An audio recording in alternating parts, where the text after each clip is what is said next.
ଅନେକ ବର୍ଷ ଧରି ଲୋକମାନେ ତାଙ୍କ ଚାରିପାଖରେ ଥିବା ଜିନିଷମାନଙ୍କୁ ନାମକରଣ ଓ ଶ୍ରେଣୀ ବିଭାଗ କରିବାକୁ ଚେଷ୍ଟା କରୁଛନ୍ତି।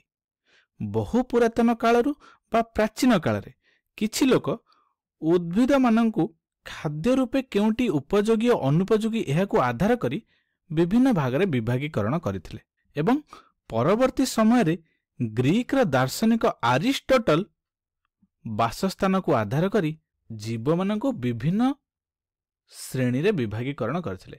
ବାସସ୍ଥାନ ଯେପରିକି ଜଳ, ସ୍ଥଳ, ବାୟୁ, ତା ସହିତ କେଉଁ ଜୀବମାନଙ୍କର ରକ୍ତ ଅଛି କି ନାହିଁ, ସେମାନେ ଡିମ୍ବ ଦେଇପାରିବେ କି ନାହିଁ, ସେମାନଙ୍କର ପାଦ 4ଟି ଅଛି କି 2ଟି ଅଛି, ଏହି ସବୁକୁ ଆଧାର କରି ସେ ମଧ୍ୟ ଜୀବଜଗତକୁ ବିଭିନ୍ନ ଶ୍ରେଣୀରେ ବିଭାଗୀକରଣ କରିଥିଲେ। କିନ୍ତୁ ପରବର୍ତ୍ତୀ ସମୟରେ ସ୍ୱିଡେନର ଜଣେ ବୈଜ୍ଞାନିକ କାର୍ଲ ଲିନିୟସ୍, ଯିଏକି ଜଣେ ପେଶାରେ ଉଦ୍ଭିଦବିତ୍ ଥିଲେ, ସେ ଏକ ବଡ଼ ପରିବର୍ତ୍ତନ ଆଣିଥିଲେ। ତେବେ ଏହି ଭିଡ଼ିଓରେ ଜୀବଜଗତକୁ କିପରି ଭାବରେ ବିଭିନ୍ନ ଶ୍ରେଣୀରେ ବିଭାଗୀକରଣ କରାଯାଇଥିଲା ସେ ସବୁର ଇତିହାସ ବିଷୟରେ ଆମେ ଜାଣିବା ପାଇଁ ଚେଷ୍ଟା କରିବା ଏବଂ ଜାଣିବା ଯେ ଜୀବଜଗତର ଶ୍ରେଣୀ ବିଭାଗ ଅନେକ ବର୍ଷ ଧରି କିପରି ଭାବରେ ବିକଶିତ ହୋଇଛି। ତେବେ କାର୍ଲ ଲିନିୟସ୍ କ'ଣ କରିଥିଲେ? ସେ 2 ଜଗତ ବର୍ଗୀକରଣ ପ୍ରଥମେ କରିଥିଲେ। ସେ ସମସ୍ତ ଜୀବନ୍ତ ପ୍ରାଣୀମାନଙ୍କୁ 2ଟି ଭାଗରେ ବିଭାଗୀକରଣ କରିଥିଲେ। ଗୋଟିଏକୁ ଆମେ ପ୍ଲାଣ୍ଟି ବୋଲି କହୁଥିଲେ ଏବଂ ଅନ୍ୟଟିକୁ ଆମେ ଆନିମଲିଆ ବୋଲି କହୁଥିଲେ। ପ୍ଲାଣ୍ଟିର ଅର୍ଥ ଉଦ୍ଭିଦ ଜଗତ, ଆନିମଲିଆର ଅର୍ଥ ସମସ୍ତ ପଶୁ ଏହା ଅନ୍ତର୍ଭୁକ୍ତ ଅଟନ୍ତି। ସେ ମୁଖ୍ୟତଃ 2ଟି ବିଶେଷତା ଉପରେ ଆଧାର କରି ଏପରି ଭାଗରେ ଶ୍ରେଣୀ ବିଭାଗ କରିଥିଲେ, ଯେପରିକି ଚଳପ୍ରଚଳ ବା ଚଳନଶୀଳତା ଏବଂ କୋଷଭିତ୍ତି। ଯଦି ଆମେ ପ୍ଲାଣ୍ଟିକୁ ଲକ୍ଷ୍ୟ କରିବା ବା ଉଦ୍ଭିଦ ଜଗତକୁ ଲକ୍ଷ୍ୟ କରିବା, ସେମାନଙ୍କ ଶରୀରରେ କୋଷଭିତ୍ତି ଥାଏ, ତେଣୁ ସେମାନଙ୍କୁ ଗୋଟିଏ ଶ୍ରେଣୀରେ ରଖାଗଲା। କିନ୍ତୁ ସେମାନେ ବାସ୍ତବରେ କୌଣସି ପ୍ରକାର ଚଳପ୍ରଚଳ କରିପାରନ୍ତି ନାହିଁ। ପୁନଶ୍ଚ ଯଦି ଆମେ ଏନିମଲିଆ ବା ପ୍ରାଣୀ ଜଗତକୁ ଲକ୍ଷ୍ୟ କରିବା, ଏମାନଙ୍କ ମଧ୍ୟରେ କୌଣସି ବି କୋଷ ଭିତ୍ତି ନଥାଏ, କିନ୍ତୁ ଏମାନେ ଚଳପ୍ରଚଳ କରିପାରନ୍ତି। ତେଣୁ ଏହାକୁ ଆଧାର କରି ସେ ସମସ୍ତ ଜୀବନ୍ତ ପ୍ରାଣୀକୁ 2ଟି ଭାଗରେ ବିଭାଗୀକରଣ କରିଥିଲେ, ଯାହାକୁ ଆମେ 2 ଜଗତ ବର୍ଗୀକରଣ ବୋଲି କହିଥାନ୍ତି। କିନ୍ତୁ ବାସ୍ତବରେ ଏହି ପ୍ରକାରର ଶ୍ରେଣୀ ବିଭାଗ ପ୍ରଣାଳୀ ସଠିକ୍ ନଥିଲା। ତେବେ ଏହି 2 ଜଗତ ବର୍ଗୀକରଣରେ କ'ଣ ସମସ୍ୟା ଥିଲା? ନା ଏହି ପ୍ରକ୍ରିୟାରେ ଆମେ କେଉଁଟି ପ୍ରାକ୍ ନେଷ୍ଟୀୟ ଏବଂ କେଉଁଟି ସୁନେଷ୍ଟୀୟ ତାହା ଜାଣିପାରିଲେ ନାହିଁ।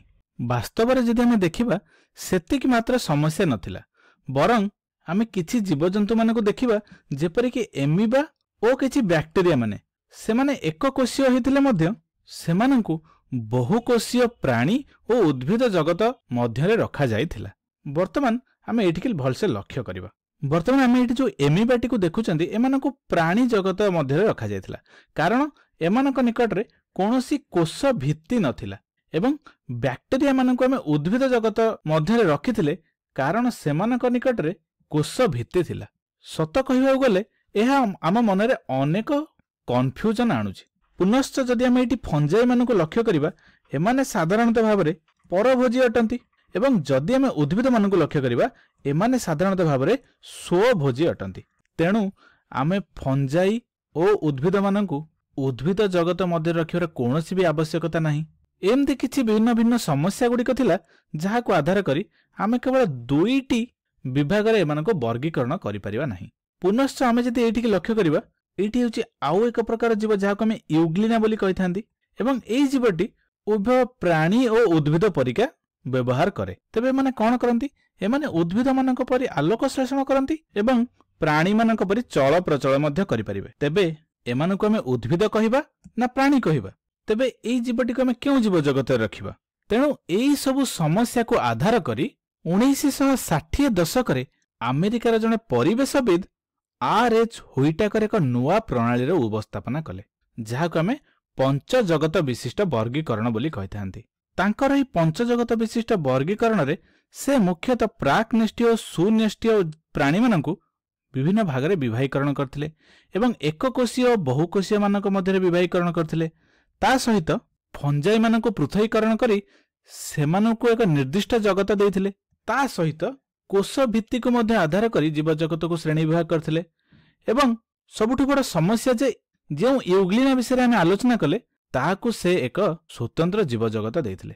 ତେଣୁ ଏହି ସବୁ ଜିନିଷକୁ ଆଧାର କରି ହୁଇଟାକର ପଞ୍ଚଜଗତ ବିଶିଷ୍ଟ ବର୍ଗୀକରଣ କରିବାକୁ ସକ୍ଷମ ହେଲେ ଏବଂ ତାଙ୍କର ଏହି ପ୍ରଣାଳୀ ଅନୁଯାୟୀ ପଞ୍ଚଜଗତ ମଧ୍ୟରୁ ପ୍ରଥମ ଜଗତଟି ହେଲା एठी तुमे लक्ष्य करि पारथुबो जे प्रथमे से जेउ जीव जगत को पृथकीकरण करथिले सेमानकु आमे मोनेरा बोली कहिथांती।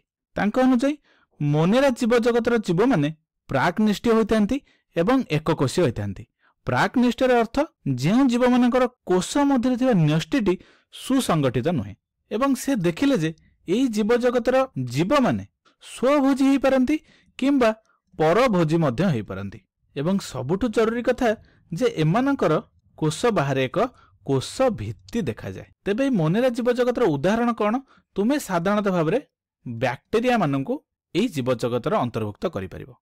किंतु एठी लक्ष्य कर जे कोष भित्ति विषय में आलोचना कले एमाने उद्भिद मानक शरीर थिबा कोष भित्ति परिका नुहे, एमाने किछि अलग प्रकार। उद्भिद मानकर कोष भित्ति सेलुलोज को नै तयारी हेतिला बेले मोनेरा बा बैक्टेरिया मानकर कोष भित्ति एक पॉलीसैकेराइड रो चेन जाको पेप्टिड और ग्लाइकान कहिथांती ताहाकु नै गठित। एवं एहा पर आमे जो द्वितीय जीव जगत विषय आलोचना करिबा ताहाकु आमे प्रोटिस्टा बोली कहिथांती। एहा एक बहु विविधतापूर्ण जीव जगत अटे जेउटी समस्त प्रकार सुनिष्ठीय और एककोषीय जीव माने रहुथिला बेले किछि किछि सुनिष्ठीय बहुकोषीय जीव माने मध्य देखा जांती। ता सहित एई प्रोटिस्टा जीव जगतर जीव माने किछि स्वभोजी होइथिला बेले आउ किछि परभोजी अटंती। तेबे बुझी परथबो प्रोटिस्टा रे काहाकु हम उदाहरण भाव नबा एमिबा यूग्लिना माने ए प्रोटिस्टा श्रेणी रे अंतर्भुक्त हेले। ठीक अछि। तेबे पुनश्च हम जो तृतीय जीव जगत विषय आलोचना करिबा सेमानकु हमें फंजाई बोली कहिथांती। ठीक अछि। तेबे एठी गोटे कथा मने रख जे फंजाई ओ उद्भिद माने एमाने दुहे सुनिष्ठीय ओ बहुकोषीय जीव अटंती। तेबे फंजाई को ताहले हमें उद्भिद जगतर पृथकीकरण केपरि करिबा? तेबे एमानकर कोष भित्ति को आधार करी हमें उद्भिद मानकर फंजाई मानको विभागीकरण करिबा। हुईटाकर कौन करथिले ना फंजाई मानक पय एक निर्दिष्ट जीव जगत करथिले। तेबे एही विभागीकरण कोष भित्ति को आधार करी होइथिला। उद्भिद मानकर कोष भित्ति मो पूर्वरु कहि रखिछि जे सेलुलोज द्वारा तयारी, किंतु जदि हमें फंजाई मानकर कोष भित्ति को लक्ष्य करिबा एगुडिक एक यौगिक जार नाम काइटिन बोली कहा जाए काइटिन द्वारा प्रस्तुत होता है। साधारणतः भाव में एमाने परभोजी अटंती। एमानक मध्यरे केउंटी भी स्वभोजी नहंती एवं एगुडिक साधारणतः भाव में मृत एवं गलित पचासड़ा खाद्यरु सेमानकर खाद्य ग्रहण करंती। एवं एहा परे हमें जो चतुर्थ जीव जगत विषय आलोचना करिबा ताहाको हमें उद्भिद जगत बोली कहिथांती। एमाने मध्य फंजाई मानक परि सुनिष्ठीय होइथांती एवं ता सहित बहुकोषीय अटंती। किंतु एमानक पाखरे जे कोष भित्तिटी थाए ए कोष भित्तिटी सेल्युलोज नामक एक यौगिकरु सृष्टि होइथाए। एहा ही होउची फंजाई ओ उद्भिद मानक मध्यरे मूल तफात। एवं ता सहित जदि हम आलोचना करिबा उद्भिद माने साधारणतः भाव में स्वभोजी अटंती, अर्थात एमाने निज खाद्य निजे प्रस्तुत करि पारंती। सेथिपई एमाने आलोक श्लेषण प्रक्रिया को व्यवहार करथांती। ठीक अछि। किंतु फंजाई माने आलोक श्लेषण करि पारंती नाही, तेणु से माने परभोजी अटंती। एवं परिशेष रे पंचम बा अंतिम जीव जगत को हमें एनिमलिया बोली कहिथांती। एमाने भी साधारणतः भाव में सुनिष्ठीय अटंती ओ बहुकोषीय मध्य होइथांती। ता सहित एमानक शरीर रे कोनोसी भी कोष भित्ति न थाए एवं एमाने साधारणतः भाव में परभोजी अटंती। तेबे एही परि भाव में आमे विभिन्न गुड़िए प्रणाली को आधार करी पंच जगत विशिष्ट वर्गीकरण करि पारले।